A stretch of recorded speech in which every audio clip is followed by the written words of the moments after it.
Hospitals in Gaza have begun to collapse as they run out of fuel and supplies.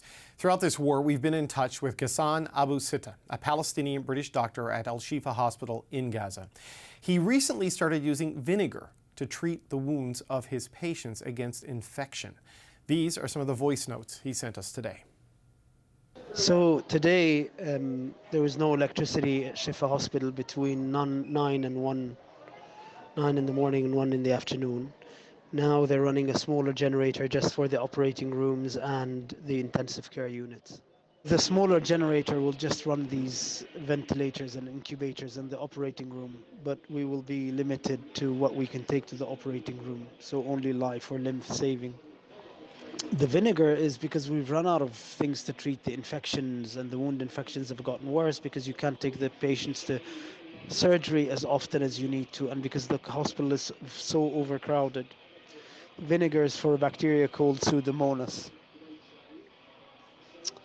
Every few days I go across the street to a corner shop and buy 3 or 4 bottles of vinegar. The United Nations Relief and Works Agency, or UNRWA, has lost dozens of people from their staff since October 7th. UNRWA is the UN agency for Palestinian refugees. They're now calling the situation in Gaza desperate. We've reached UNRWA's Director of External Relations and Communications spokesperson, Tamara Alrifai. She joins us now from Amman. Tamara, it's nice to meet you. Thanks for joining us today. Hi. This conflict in Gaza has taken an enormous toll on your organization. The last report I've seen is that 70 of your staff have been killed. What can you tell us about what's happened? I can tell you that the figure today is 72. Every day we hear news about colleagues killed during the fighting. These are engineers, doctors, social workers, teachers, neighbors, mothers, fathers, people like me, like you. They look like me, they look like you. So we're extremely sad. These 72 people are part of a huge UNRWA staff corps. UNRWA, the UN Agency for Palestine Refugee, the biggest UN agency in Gaza. 13,000 staff, most of them displaced, like civilians in Gaza, many of them living in shelters that belong to the same agency, UNRWA, they work for. In that status of being displaced in shelters, many of them still wake up every morning, go around the shelter, make sure that people are okay, receive the wheat, flour, and bread that other colleagues bring into the shelters, distributed. The doctors continue to give consultations to displaced people around them. These are really heroes. My colleagues are heroes. So the work persists in spite of everything, but there have been warnings from your organization that you might have to shut down your operations because of the overall safety environment and also an inability to get the fuel that you need. Where do things stand now, Tamara? How close are you to potentially shutting down the work that you do inside Gaza? We're very close if we do not receive fuel. However, my colleagues, the ones I just described, they just continue doing what they need to do inside the shelter. But as an agency, as a huge international organization that belongs to the United Nations, it is just incredible that we do not have the food, the fuel, the clean water, the medicines that we need to be able to do our work. A few days ago, indeed, we warned that without fuel, we will not be able to move our trucks around. We will not be able to distribute food. We will not be able to give fuel to bakeries and to hospitals for life-saving and life support machines, including incubators. We will not be able to use fuel because we don't have it for water, for water and sanitation, and for water plants. Gaza, already before this conflict, was a place where clean drinking water was very scarce. 90% of Gaza's water was deemed unfit for human consumption before this conflict. And Gazans relied heavily on water pumping and water desalination. Right. Right now, with no fuel, this can stop any moment. You talked about your people who are still doing work, even though many of them have been displaced and they're in shelters. These numbers change all the time, but the last I've seen is there are about 690,000 people currently taking shelter at your various facilities. I mean, how are they functioning? How much are they meant to hold? Let's put it that way. Before this conflict, UNRWA had prepared itself to receive about 250,000 people in our shelters. When I say shelters, these are schools, so they're meant to receive children. But because sadly, Gaza continuously survives conflicts or goes through conflicts, we can reorganize some of these schools into shelters. Right. So we had prepared ourselves to receive 250,000 people. Now we're getting close to 700,000, and we were not ready for that. No one was ready for that level of forced displacement. 1 million people had to move from the north of the Gaza Strip because they received evacuation notices from the Israeli authorities, had to move from the north to the south of the Strip.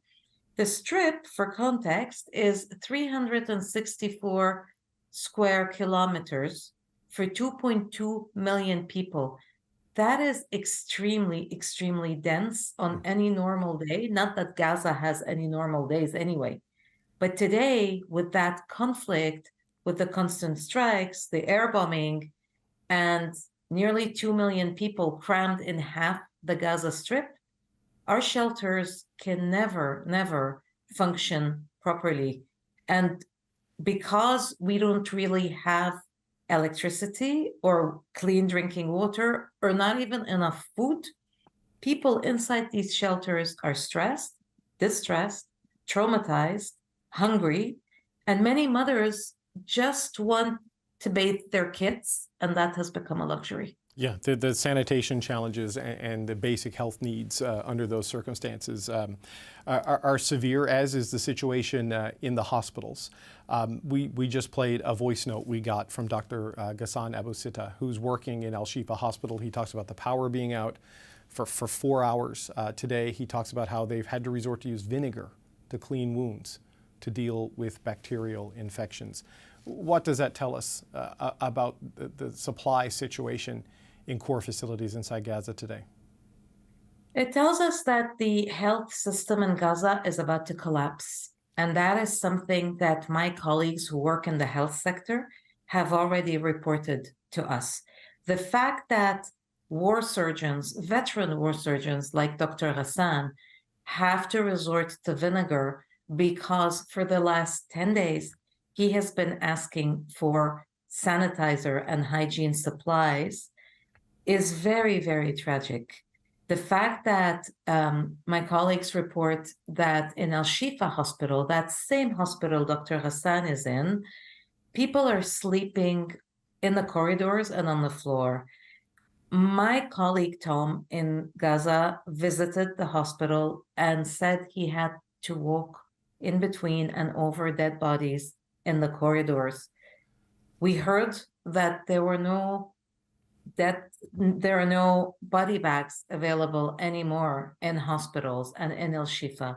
For context, Al Shifa is probably the oldest hospital in Gaza, the longest functioning one, the one that is the standard referral hospital for all Gazans, and that is the one that is most active during conflicts. Dr. Ghassan goes into Gaza every time there's a conflict and donates his time, his energy to the war wounded and to war surgeries.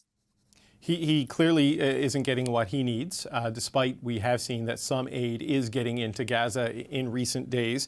I know you've described this as a trickle, and I know it's a fraction of what goes in to Gaza during peace times.